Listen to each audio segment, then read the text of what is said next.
klik subscribe-nya sehingga Anda mendapatkan berita pertama. Klik loncengnya ya teman-teman untuk mendapatkan notifikasi. Jangan lupa share. Dengan share Anda mendukung program ini. Terima kasih. Shalom Alehem Besem Yeshua HaMashiach, bertemu kembali dengan Jujitsu Broadcast dan Jujitsu Official Channel. Wow, lagi viral. Ternyata Alkitab dan Al-Quran sepakat bahwa tanah Kanaan atau yang kita sering kenal dengan tanah Filistin atau hari ini Yerusalem sah adalah tanah milik Israel atau milik bangsa Yahudi. Dari mana itu? Kita akan lihat Al-Maidah 21. Sebelumnya, Bapak Ibu Saudara-saudari sahabat terkasih, kita akan lihat bagaimana janji Allah kepada Abraham dan keturunannya. Janji Allah kepada Abraham, kita lihat dalam Kejadian 12 ayat 1. Berfirmanlah Tuhan kepada Abraham, pergilah dari negerimu dan dari sanak saudaramu dan dari rumah bapamu ini ke negeri yang akan kutunjukkan kepadamu.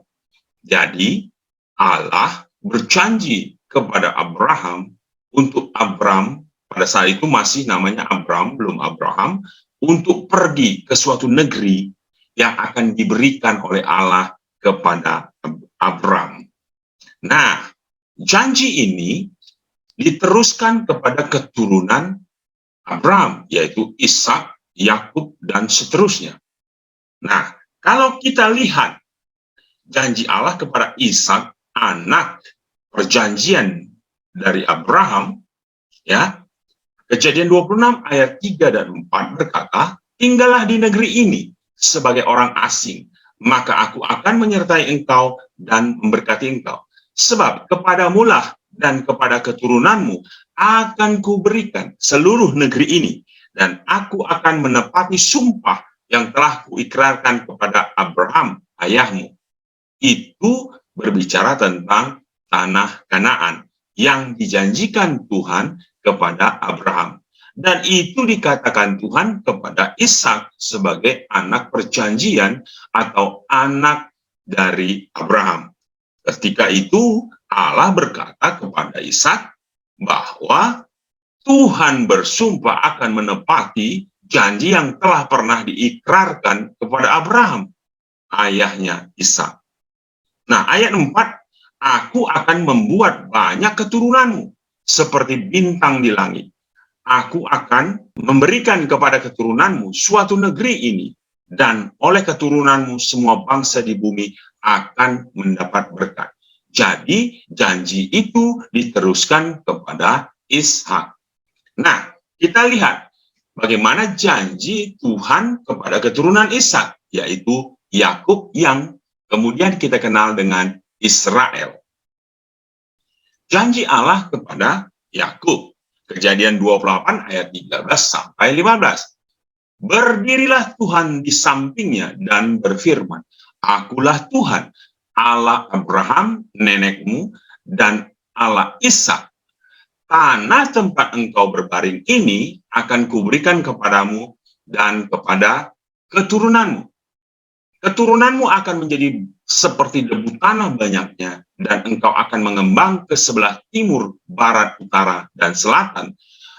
Dan olehmu serta keturunanmu semua kaum di muka bumi akan mendapat berkat. Ayat 15, perhatikan. Sesungguhnya aku menyertai engkau dan aku akan melindungi engkau kemanapun engkau pergi, dan aku akan membawa engkau kembali ke negeri ini. Sebab aku tidak akan meninggalkan engkau, melainkan tetap melakukan apa yang kujanjikan kepadamu. Itu janji Tuhan kepada Abraham, Ishak, dan Yakub. Sebagaimana kita ketahui, lalu bangsa Israel harus pergi ke Mesir karena tanah Kanaan mengalami kekeringan, seluruh dunia mengalami kekeringan, maka Yakub dan anak-anaknya harus berangkat ke Mesir untuk mendapatkan makanan dan mereka menetap, dan setelah itu bangsa Israel harus diperbudak di Mesir. Nah, tapi setelah itu Allah mengingat keluhan dari bangsa Israel yang diperbudak di Mesir. Nah, kita lihat ya, janji Allah kepada Musa dan Yosua. Ketika bangsa Israel mengeluh kepada Tuhan, maka Allah mendengarkan keluhan itu. Keluaran 2 ayat 24 berkata, Allah mendengar mereka mengerang, lalu ia mengingat kepada perjanjiannya dengan Abraham, Ishak, dan Yakub. Wow, luar biasa, sahabat, bahwa Allah mendengar rintihan, erangan dari bangsa pilihannya, bangsa Israel. Dan Allah memilih Musa untuk mengeluarkan bangsa Israel dari tanah Mesir menuju kepada tanah Kanaan, tanah Filistin, tanah perjanjian. Nah, kita tahu di dalam proses perjalanan di padang gurun, ya, bangsa Israel yang keluar dari Mesir semuanya mati, termasuk Musa. Hanya 2 generasi atau 2 orang yang tidak mati, yaitu Yosua dan Kaleb. Tetapi semua yang keluar dari tanah Mesir, menyeberang sungai atau laut Tebrau, itu semuanya mati. Artinya apa? Tinggal Yosua dan Kaleb, plus semua generasi yang lahir di padang gurun dan besar di padang gurun, itulah yang nantinya masuk ke tanah perjanjian. Nah, setelah Musa mati, ya, dilanjutkan oleh Yosua.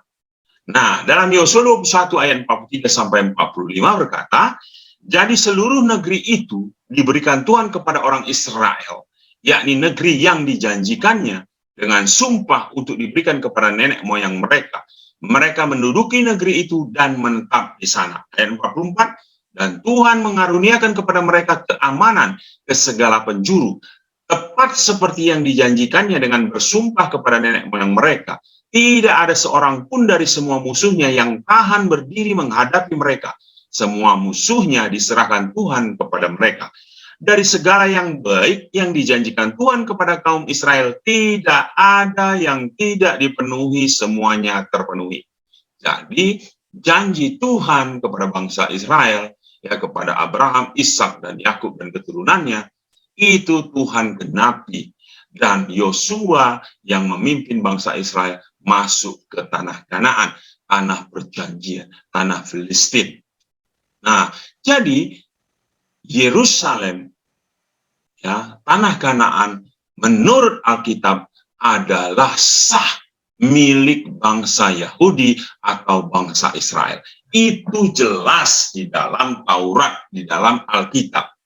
Nah, kita akan melihat bagaimana pandangan Al-Quran terhadap tanah Filistin atau tanah Kanaan atau Yerusalem. Itu milik siapa? Nah, ternyata luar biasa, saudara, sahabat Jugisu Broadcast dan Jugisu Official Channel, ada satu ayat yang menyatakan bahwa tanah Kanaan, tanah Filistin adalah sah milik dari bangsa Israel atau bangsa Yahudi. Nah, kita akan lihat tanah Kanaan, Filistin menurut Al-Quran.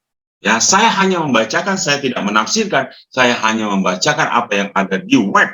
Anda bisa googling dan Anda dalam waktu cepat Anda akan mendapatkan datanya. Al-Maidah 21 ini akan membuat orang-orang shock bahwa Al-Quran pun mendukung bahwa tanah Kanaan Filistin adalah milik bangsa Israel atau Yahudi. Al-Maidah 21 berkata, yang saya ambil dari kalamsindo news.com, ya, Al-Maidah 21 berkata, wahai kaumku, masuklah ke tanah suci dalam kurung Palestina yang telah ditentukan Allah bagimu, dan janganlah kamu berbalik ke belakang dalam kurung karena takut kepada musuh, nanti kamu menjadi orang yang rugi. Ini isi Al-Maidah ayat 21. Nah, kita tidak akan menafsirkannya, tapi hanya kita akan membacakan tafsir dari mereka, ya, dari orang Islam sendiri yang ada di sindonews.com ini. Nah, tafsirnya, Bapak Ibu, ternyata ini, wahai kaumku, itu maksudnya apa? Nah, lihat, tafsirnya berkata begini, Nabi Musa selanjutnya berkata kepada kaumnya. Jadi wahai kaumku itu ternyata kaum Nabi Musa. Anda tahu Nabi Musa adalah pemimpin atau nabi yang dipilih Tuhan untuk membawa bangsa Israel, bangsa Yahudi keluar dari Mesir ke tanah Kanaan, tanah perjanjian.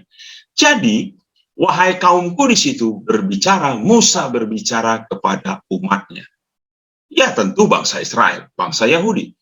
Nah, Nabi Musa selanjutnya berkata kepada kaumnya, wahai kaumku, masuklah ke tanah suci, yaitu tanah Palestina, yang disucikan dari kemusyrikan, karena banyaknya nabi-nabi yang diutus di tanah itu. Itulah tanah yang telah ditentukan Allah bagimu dalam ilmunya yang azali, untuk memasukinya dan merasakan kedamaian di dalamnya apabila engkau beriman dan taat kepada perintahnya. Dan janganlah kamu berbalik ke belakang karena takut kepada musuh. Nanti kamu menjadi orang yang rugi di dunia dan akhirat, karena kamu tidak mempercayai jaminan Allah bahwa tanah itu ditetapkan Allah bagimu untuk memasukinya. Jadi Al-Maidah 21, saudara-saudara, jelas di sini bahwa tanah Palestina, tanah Kanaan, tanah perjanjian adalah milik dari kaum Israel, bangsa Yahudi yang dipimpin oleh Musa keluar dari tanah Mesir. Nah, selanjutnya dikatakan apa? Setelah Nabi Musa mengingatkan orang-orang Yahudi dan menjelaskan hikmat-hikmat itu, kemudian memerintahkan mereka agar berani menghadapi musuh-musuh Allah dengan janji bahwa Allah akan menolong mereka. Perintah Nabi Musa itu ialah mereka harus memasuki tanah suci Kanaan, dalam kurung Palestina, dan berdiam di negeri yang telah dijanjikan dan ditetapkan Allah untuk menjadi tempat tinggal mereka.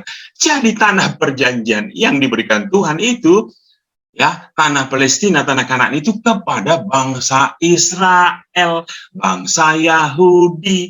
Di sini jelas, saudara-saudara, bahwa Al-Maidah 21 mengakui bangsa Israel atau bangsa Yahudi adalah pemilik sah dari tanah Kanaan atau tanah Palestina.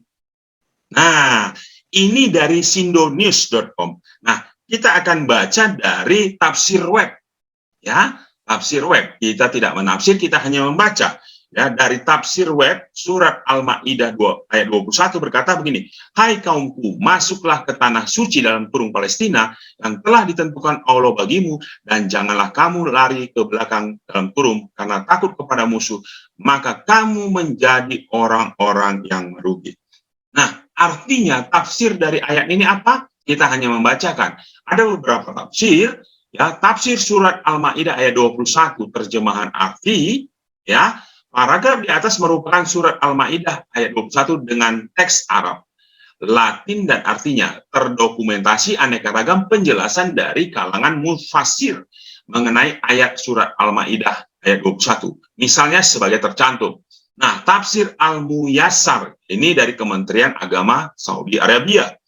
Wahai kaumku, masuklah kalian ke negeri yang disucikan, yaitu Baitul Maqdis, dan juga tempat sekitarnya yang Allah janjikan kalian akan memasukinya dan memerangi orang-orang kafir yang ada di dalamnya. Dan janganlah kalian kembali dari memerangi orang-orang yang menjajah, maka kalian akan merugi karena tidak mendapatkan kebaikan dunia dan kebaikan akhirat. Ini dari Kementerian Agama Saudi. Ya, nah, tafsir Al-Mukhtasyar, ya, markas tafsir Riyadh di bawah pengawasan Syekh Dr. Salih bin Abdullah bin Humaid, Imam Masjidil Haram, ayat 21 ini tafsirnya begini. Musa berkata, nah jelas, Musa itu nabinya bangsa Israel, ya, bukan nabinya bangsa umat Islam, bukan. Ya, wahai kaumku, masuklah kalian ke tanah suci Baitul Maqdis dan sekitarnya yang telah Allah janjikan kepada kalian bahwa kalian akan memasukinya dan memerangi orang-orang kafir yang ada di sana. Dan kalian tidak akan tunduk kepada para penjajah yang kejam, supaya kalian tidak merugi di dunia dan di akhirat. Jadi jelas, Musa berkata kepada kaumnya bahwa tanah Kanaan, tanah Palestina adalah milik bangsa Israel atau bangsa Yahudi. Nah, kalau dari tafsir Al-Madinah Al-Munawwaroh, markas At-Tazim Al-Quran di bawah pengawasan Syekh Prof. Profesor Dr. Imad Zuhair Hafiz, Profesor Fakultas Al-Quran Universitas Islam Madinah, ayat 21 itu berkata begini, setelah Allah mengingatkan kenikmatan-kenikmatan yang telah diberikan kepada mereka dan mengingatkan masa lalu mereka yang jumlah lama dan kesudahan urusan mereka dalam hal hidayah dan kejayaan untuk mempersiapkan mereka melakukan kewajiban yang telah menunggu mereka ini. Kemudian Allah memerintahkan mereka untuk memasuki Baitul Maqdis dan mengabarkan bahwa mereka telah ditetapkan untuk memasukinya sebagai penegasan perintah dan pendorong bagi mereka untuk segera melaksanakannya. Maka sesungguhnya yang perlu mereka lakukan hanyalah segera melaksanakannya karena mereka telah mendapat jaminan. Namun jika mereka enggan menjalankan perintah Allah, maka mereka telah berpaling dan mundur dengan membawa kegunaan dan kerugian. Jadi jelas saudara, ini Al-Quran sendiri dan tafsirnya mengatakan bahwa tanah Palestina, tanah Kanaan adalah milik umatnya kaum Musa atau bangsa Israel atau bangsa Yahudi yang sudah dijanjikan Tuhan Allah kepada Abraham, Ishak, dan Yakub dan keturunannya. Tafsir Al-Wazid Syekh Profesor Dr. Wahab Az-Zuhaili, pakar fikih dan tafsir negeri Suriah, berkata begini, Musa juga berkata, hai kaumku, masuklah ke tanah suci Palestina yang telah disucikan Allah dari berhala, karena di sana banyak diutus nabi-nabi. Allah telah menentukan bahwa kalian memasukinya selagi kalian berbuat baik dalam keimanan dan ketaatan. Jika kalian rusak dan menjauh dari ketaatan, bahkan tidak mau kembali dan lari ke belakang karena takut kepada musuh, maka kamu menjadi orang-orang yang merugi atas kebaikan dunia dan pahala akhirat. Nah, yang terakhir, tafsir As-Sagir, Fayyid bin Sayyad As-Sarih di Muraza oleh Syekh Profesor Dr. Abdullah bin Abdul Aziz Al-Wazi, Profesor Tafsir Universitas Islam Madinah, berkata, wahai kaumku, masuklah ke tanah suci, tanah yang disucikan yaitu Baitul Maqdis dan daerah sekitarnya yang telah Allah tentukan bagi kalian. Allah mewajibkan atas kalian untuk memasukinya dan menjanjikan kalian untuk memasukinya. Dan janganlah berbalik ke belakang. Janganlah kalian melanggar perintah sehingga kalian kembali menjadi orang-orang yang merugi. Wow, luar biasa. Al-Quran dan Alkitab secara sah mengakui bahwa tanah Palestina, tanah Kanaan adalah milik bangsa Israel dan bangsa Yahudi. Dan ini tidak bisa dibantah. Terima kasih, Tuhan Yesus memberkati.